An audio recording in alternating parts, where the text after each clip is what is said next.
אתה נפגע בגיל 10 חודשים מדלקת קרום המוח. היא נפגעה כשהייתה בת 1.25 שנה. היא נפגעה כתוצאה מתאונת משחק. הבאנו מומחה מחיפה, אמר, מה לעשות, יש אחוז כזה וכזה של אנשים שנפגעים, תעזבו את זה, תעשו ילד חדש. ממש במילים האלה, כן? ואז, ממש מאפס, התחילה לצמוח.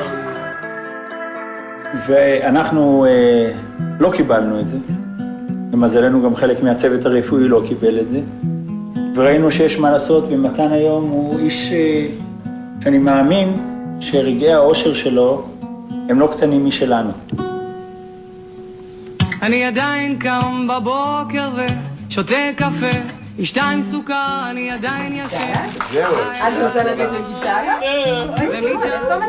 נכון שזה לא בחדר שבו הייתי רגילה דחשה. איזה צבעים אני שמתי לך. היום אדום וכתום. פחות.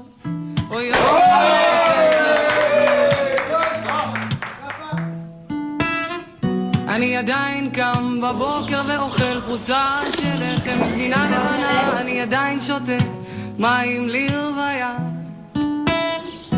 נכון שעכשיו על פי המצב אני זה שצריך לדאוג להכל. רוצה להכין לשתות או לסלט? מה אתה רוצה? להכין. לא הייתי יכול להמשיך הלאה. אני עדיין קם והולך לעבוד ומתחזק את עצמי בכבוד אני משתדל שלא ליפול יותר מדי למטה. ביי, אוכלי! לא שיש כרגע ביקוש יותר משמעות בחיים שלי, אבל זה מקובל וזה נורמלי, נראה לי, כנראה.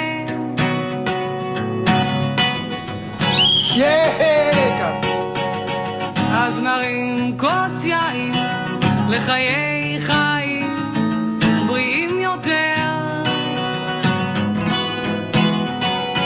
אז נרים כוס יין לחיי חיים אמיתיים